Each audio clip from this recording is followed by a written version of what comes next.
Hi అండి. Welcome back to my channel Anu's kitchen and vlogs. ఈరోజు వీడియోలో కొరమేను చేపల పులుసుని ఎలా ప్రిపేర్ చేసుకోవాలో చూపిస్తాను. చాలా టేస్టీగా చిక్కటి గ్రేవీతో చాలా చాలా రుచిగా ఉంటుంది. మరి ఇంకా లేట్ చేయకుండా ఈ కొరమేను చేపల పులుసుని ఎలా చేసుకోవాలో చూద్దాం. ముందుగా నేను ఇక్కడ 2 చేపల్ని తీసుకున్నానండి. ఇవి మనకి 1 కేజీ వరకు వెయిట్ ఉంటుంది. ఈ చేప ముక్కలు ఇలా కొద్దిగా లావుగానే ఉంటాయి. నార్మల్ చేపలైతే సన్నగా ఉంటాయి కదా! ఇవైతే ఇలా కొద్దిగా లావుగానే ఉంటాయండి. ఇప్పుడు ఇందులో కొద్దిగా సాల్ట్ వేసుకొని చేప ముక్కల్ని క్లీన్ చేసుకున్నామంటే మనకి నీచు వాసన రాకుండా మనకి టేస్ట్ అనేది చాలా బావుంటుంది. ఇలా ముందుగా సాల్ట్ వేసిన తర్వాత కొద్దిగా వాటర్‌ని వేసుకొని ఈ సాల్ట్ వాటర్‌లో చేప ముక్కల్ని బాగా కడగాలి. ఇలా సాల్ట్ వాటర్‌లో ఈ చేప ముక్కల్ని శుభ్రంగా కడిగిన తర్వాత ఇప్పుడు ఈ నీళ్ళని వంపేసి ఒక 2, 3 సార్లయినా మళ్ళీ వాటర్‌తో కడిగి తీసుకోవాలి. అలా తీసుకోవటం వల్ల మనకి స్మెల్ రాకుండా పులుసనేది చాలా టేస్టీగా ఉంటుంది. ఇలా కడిగిన తర్వాత ఇప్పుడు ఈ నీళ్ళని కూడా వంపేసి చేప ముక్కల్ని తీసుకోవాలి. ఇప్పుడు ఈ చేప ముక్కల్ని తీసుకొని పక్కన పెట్టుకోండి. అలాగే నేనిక్కడ ముందుగా చింతపండుని నానపెడుతున్నాను. 2 చిన్న నిమ్మకాయ సైజ్ అంతా చింతపండులయితే తీసుకుంటున్నాను. నేను కేజీ చేప ముక్కలు తీసుకుంటున్నాను కాబట్టి ఇలా తీసుకుంటున్నాను. మీరు ఒకవేళ అర కేజీ చేప ముక్కలు తీసుకున్నారంటే గనక ఒక చిన్న నిమ్మకాయ సైజ్ అంత చింతపండయితే సరిపోతుంది. మరి పులుపు ఎక్కువగా ఉన్న టేస్ట్ అంతగా బాగోదండి. ఇప్పుడు ఈ చింతపండుని ఇలా విడదీసిన తర్వాత కొద్దిగా వాటర్ వేసుకొని శుభ్రంగా కడిగి తీసుకోండి. ఇలా కడిగిన తర్వాత ఈ నీళ్ళను వంపేసి ఇప్పుడు ఇందులోనికి మళ్ళీ వాటర్ వేసుకోవాలి. ఒకవేళ మీకు నానబెట్టే టైం లేదంటే గనక కొద్దిగా వేడి నీళ్ళని వేసామంటే చింతపండు చాలా త్వరగా నానిపోతుంది. ఇలా వాటర్ వేసుకొని పక్కన పెట్టుకోవాలి. ఇప్పుడు ఇందులోనికి మసాలాని రెడీ చేసుకుందాము. ఒక చిన్న మిక్సీ జార్ తీసుకొని ఇందులోనికి 2 టేబుల్ స్పూన్ల ధనియాలు వేసుకోండి.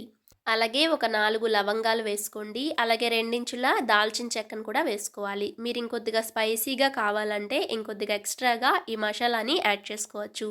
అలాగే ఒక 3 యాలకులు కూడా వేసుకొని మెత్తటి పొడిలాగా గ్రైండ్ చేసుకోవాలి.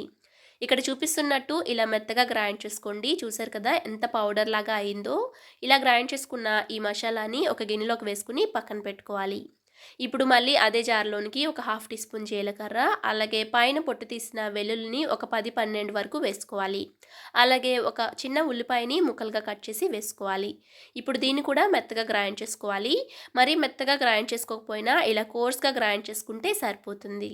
ఇప్పుడు ఈ ఉల్లిపాయ పేస్ట్‌ని పక్కన పెట్టుకోండి. తర్వాత ఇందులోనికి ఉల్లిపాయల్ని, పచ్చిమిర్చిని, టమాటాని కట్ చేసుకోవాలి. ఉల్లిపాయలు ఒక 2 పెద్దయి అయితే ఇలా పొడవుగా కట్ చేసుకోండి. అలాగే ఒక 2, 3 టమాటాలని, అలాగే ఒక 7, 8 పచ్చిమిర్చిని కూడా ఇలా పొడవుగా కట్ చేసి పక్కన పెట్టుకోవాలి.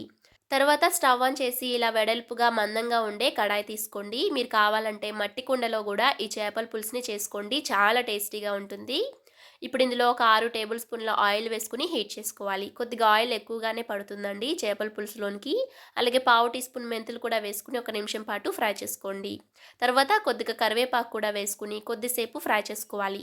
ఈ కరివేపాకు, మెంతులు కూడా వేగిన తర్వాత ముందుగా కట్ చేసి పెట్టుకున్న పచ్చిమిర్చిని కూడా వేసుకొని ఒక 2 నిమిషాల పాటు ఫ్రై చేసుకోవాలి.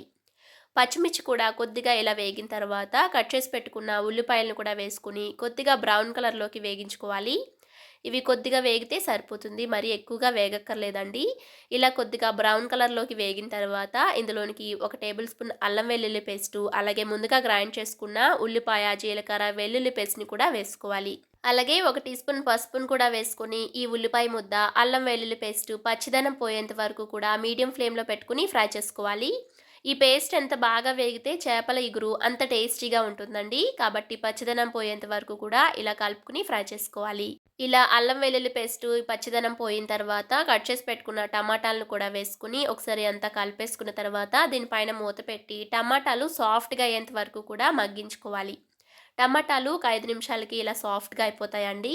ఇప్పుడు ఒకసారి కలిపేసుకోండి. ఇలా కలుపుకున్న తర్వాత మనం ముందుగా గ్రైండ్ చేసి పెట్టుకున్న మసాలా పౌడర్‌ని వేసుకోవాలి. అలాగే రుచికి తగ్గట్టు సాల్టు, ఒక 2, 3 టేబుల్ స్పూన్ల కారం వేసుకోండి. కారం కొద్దిగా ఎర్రగా ఉండే కారం వేసుకుంటే బావుంటుంది. ఇలా వేసుకొని ఒక నిమిషం పాటు ఈ మసాలాలన్నిటిని కూడా ఫ్రై చేసుకోవాలి. కొద్దిగా మసాలా కూడా వేగిన తర్వాత ముందుగా మనం కడిగి పక్కన పెట్టుకున్న చేప ముక్కల్ని ఒక్కొక్కటిగా వేసుకోవాలి. ఇలా వెడల్పుగా ఉండేదాన్ని తీసుకుంటే మనకి చేప ముక్కలనేవి చక్కగా ఫ్రీగా ఉడికిపోతాయండి. అలాగే ముక్క కూడా విరిగిపోకుండా ఉంటుంది. కాబట్టి చేపల పులుసులోనికి ఇలా వెడల్పుగా మందంగా ఉండే కడాయి తీసుకోవడానికి ట్రై చేయండి. ఇలా అన్నిటిని కూడా చేప ముక్కల్ని వేసుకున్న తర్వాత ముందుగా నానబెట్టుకున్న చింతపండులో నుండి రసం తీసుకుని వేసుకోవాలి. మీరెంతైతే పులుపు ఇష్టపడతారో దాన్ని బట్టి వేసుకోండి. ఇలా వేసుకుని గరిటెతో కదపకుండా ఇలా ఒక క్లాత్ తీసుకుని గిన్నెని ఇలా కలిపామంటే మనకి చక్కగా కింద ఉండే గ్రేవీ అంతా కూడా పైకి తేలుతుంది. చూసారు కదా! చిక్కగా గ్రేవీ భలే వచ్చింది కదా! ఇప్పుడు ఇలా కలుపుకున్న తర్వాత ఒకవేళ సాల్ట్ గనుక సరిపోకపోతే చూసి వేసుకోండి. ఇప్పుడు దీనిపైన మూత పెట్టేసి మీడియం ఫ్లేమ్‌లో ఒక 5 నిమిషాల పాటు ఉడికించుకోవాలి. 5 నిమిషాల తర్వాత మూత తీసి చూసామంటే మనకి చేపలో నుంచి వాటర్ అనేవి ఊరుతాయి. ఇప్పుడు ఇందులోనికి కొద్దిగా కొత్తిమీరను కూడా వేసుకొని మళ్ళీ మూత పెట్టేసి మీడియం ఫ్లేమ్‌లో ఒక 10-15 నిమిషాల పాటు ఉడికించుకోవాలి. ఒక 15 నిమిషాల తర్వాత మూత తీసి చూసామంటే వేడి వేడి కొరమేను చేపల పులుసు చిక్కటి గ్రేవీతో ముక్క విరిగిపోకుండా చక్కగా ఉడికిపోతుందండి. చూసారు కదా! చూస్తుంటేనే నోట్లో నీళ్లు ఊరుతున్నాయి. చాలా టేస్టీగా ఉంటుంది. ఇప్పుడు లాస్ట్‌లో కొద్దిగా కొత్తిమీరను కూడా వేసుకొని స్టవ్ ఆఫ్ చేసుకుంటే ఎంతో టేస్టీగా కొరమేను చేపల పులుసు రెడీ అయిపోతుంది. ఈ కొరమేను చేపల పులుసు వేడిగా ఉన్నప్పుడు కంటే కూడా పూర్తిగా చల్లారిన తర్వాత వేడి వేడి అన్నంలోనికి వేసుకొని తింటే అద్భుతంగా ఉంటుందండి. అలాగే ఈ చేపల్లో ముల్లులు కూడా చాలా తక్కువగా ఉంటాయి. కాబట్టి పిల్లలైనా, పెద్దవాళ్ళైనా చాలా ఇష్టంగా తింటారు. మరి మీరు కూడా ఓసారి ట్రై చేశాక ఎలా వచ్చిందో కామెంట్ చేయడం మర్చిపోకండి. అలాగే వీడియో నచ్చితే లైక్ చేసి మీ ఫ్రెండ్స్ అండ్ ఫ్యామిలీ మెంబర్స్‌కి షేర్ చేయండి. ఈరోజు వీడియోలో కొరమేనుతో చేప పచ్చడిని ఎలా తయారు చేసుకోవాలో ఈ వీడియోలో చూపించబోతున్నాను. టేస్ట్ చాలా బావుంటుంది. అలాగే నాన్ వెజ్ ఇష్టపడే వాళ్ళకైతే ఇంకా నచ్చుతుందనమాట. నాన్ వెజ్ తినే వాళ్ళకి డైలీ తెచ్చుకుని తినాలన్నా కూడా సరిగ్గా కుదరదు కదండీ! అలాంటి వాళ్ళకైతే ఇలా ఒకసారి తెచ్చుకుని చేసి పెట్టుకున్నామంటే ఎక్కువ రోజుల వరకు కూడా మనం ఎంజాయ్ చేయొచ్చు. మరి ఇంక అస్సలు లేట్ చేయకుండా ఈ చేప నిల్వ పచ్చడిని, కొరమేను పచ్చడిని ఎలా తయారు చేసుకోవాలో చూద్దాము. ముందుగా అయితే నేను ఇక్కడ కొరమేను చేప ముక్కల్ని తీసుకున్నానండి. దీంట్లో ఉప్పు, పసుపు అలాగే కొద్దిగా నిమ్మరసం వేసి క్లీన్ చేసుకోవాలి. నేను ఇక్కడ క్లీన్ చేశాక చూపిస్తున్నాను. ఇందులోనే కొద్దిగా పసుపు, అలాగే ఒక హాఫ్ టీ స్పూన్ సాల్టు, ఒక టీ స్పూన్ కారం, ఒక టీ స్పూన్ నూనెను కూడా వేసేసి ముక్కలకి బాగా పట్టించుకోవాలి. మీరు ఇదే ప్రాసెస్‌లో ఏ చేపతోనైనా సరే నిల్వ పచ్చడి పెట్టుకోవచ్చనమాట. ఇప్పుడు చేప ముక్కలకి ఇవన్నీ కూడా బాగా పట్టించేసుకున్న తర్వాత మూత పెట్టి ఒక 10 నిమిషాల పాటు పక్కన పెట్టుకోవాలి. ఇప్పుడు ముందుగా పచ్చడిలోనికి మసాలాని రెడీ చేసుకుందామండి. స్టవ్ మీద ఒక పాన్ పెట్టుకొని అందులోనికి ఒక 3 లవంగాలు, ఒక చిన్నించు చెక్క, ఒక టేబుల్ స్పూన్ ధనియాలు, ఒక 2 యాలకులు, ఒక టీ స్పూన్ జీలకర్ర, ఒక టీ స్పూన్ ఆవాలు, ఒక పావు టీ స్పూన్ మెంతులు వేసుకోవాలి. ఇప్పుడు ఇందులోనే ఒక టేబుల్ స్పూన్ వరకు జీడిపప్పు పలుకులు వేస్తున్నాను. ఈ జీడిపప్పు వేయటం వల్ల మంచి గ్రేవీ వస్తుంది. టేస్ట్ కూడా చాలా బాగుంటుందండి. ఇది ఆప్షనల్ మాత్రమే. ఇప్పుడు వీటిని లో ఫ్లేమ్‌లోనే దోరగా వేయించుకోవాలి. అస్సలు మాడిపోకూడదనమాట.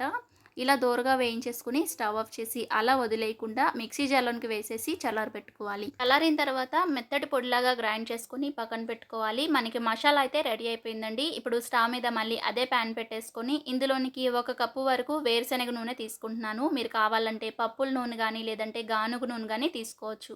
ఆయిల్ వేసుకుని మీడియం ఫ్లేమ్‌లో ఒక 5 నిమిషాల పాటు హీట్ చేసుకున్న తర్వాత ఇందులోనికి ముందుగా కలిపి పెట్టుకున్న చేప ముక్కల్ని వేసుకొని మీడియం ఫ్లేమ్‌లో క్రిస్పీగా అయ్యేంత వరకు ఫ్రై చేసుకోవాలి. ఈ చేప ముక్కల్ని మీడియం ఫ్లేమ్‌లోనే ఫ్రై చేసుకోవాలండి. ఒకవేళ తొందరగా అయిపోతుంది కదా అని హై ఫ్లేమ్‌లో పెట్టామంటే ముక్క అనేది విరిగిపోయి సాఫ్ట్‌గా వచ్చేస్తాయి. అలాగే లో ఫ్లేమ్‌లో పెట్టామంటే గనక టైం పడుతుంది వేగడానికి. కాబట్టి మీడియం టు లో ఫ్లేమ్‌లో పెట్టుకొని ఒకవైపు వేగిన తర్వాత రెండో వైపు కూడా టర్న్ చేసుకొని ఈ విధంగా మంచి గోల్డెన్ కలర్ వచ్చేంత వరకు ఫ్రై చేసుకోవాలి. మరీ వేగకుండా తీసేస్తే పచ్చడి నిల్వ ఉండదండి. అలా అని ఎక్కువసేపు వేయించామంటే పచ్చడి అంత టేస్టీగా ఉండదు. కాబట్టి చేప ముక్కల్ని ఇక్కడ వీడియోలో చూపిస్తున్నట్టుగా వేయించుకుని తీసేసుకోవాలి. ఇలా వేయించిన తర్వాత మిగిలిన ఆయిల్ ఉంటుంది కదండీ! అందులో నుండి నేను సగం ఆయిల్ అయితే తీసేసాను. నేను ఎప్పుడు పచ్చడి చేసినా సరే ఎక్కువ రోజులు ఉండదండి. వెంటనే అయిపోతుందనమాట. అందుకని నేను తక్కువ ఆయిల్‌తో చేస్తున్నాను. మీరు ఎక్కువ రోజులు నిల్వ ఉంచాలంటే గనక ఆయిల్‌ని ఇంకొంచెం తీసుకోవాలనమాట. ఇప్పుడు ఇందులోనికి 1:30 టీ స్పూన్ల వరకు అల్లం వెల్లుల్లి పేస్ట్‌ని వేసుకోండి. అల్లం వెల్లుల్లి పేస్ట్‌ని పచ్చడిలోనికి వాటర్ వేయకుండా మెత్తగా గ్రైండ్ చేసుకోవాలనమాట. అలా చేసుకున్న పేస్ట్‌ని వేసుకుంటే నిల్వ ఎక్కువ రోజులు ఉంటుందనమాట. ఇప్పుడు అల్లం వెల్లుల్లి పేస్ట్ కూడా కొద్దిగా కలర్ చేంజ్ అయ్యేంత వరకు లో ఫ్లేమ్‌లో ఫ్రై చేసుకోవాలండి. అల్లం వెల్లుల్లి పేస్ట్ పచ్చి పచ్చిగా ఉంటే టేస్ట్ అంతగా బాగోదు. నిల్వ కూడా ఉండదనమాట. ఈ విధంగా కొద్దిగా బ్రౌన్ కలర్ వచ్చేంత వరకు ఫ్రై చేసుకోవాలి.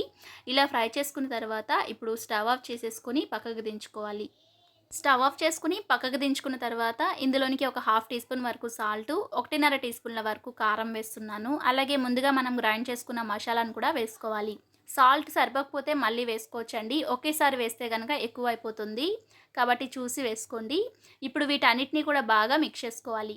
ఇలా బాగా మిక్స్ చేసుకున్న తర్వాత మనం ముందుగా ఫ్రై చేసుకున్న చేప ముక్కల్ని కూడా వేసేసి బాగా కలుపుకోవాలి. ఈ ఉప్పు, కారం, మసాలా అంతా కూడా చేప ముక్కలకి పట్టేటట్టుగా ఈ విధంగా వేసేసి బాగా కలుపుకోవాలి.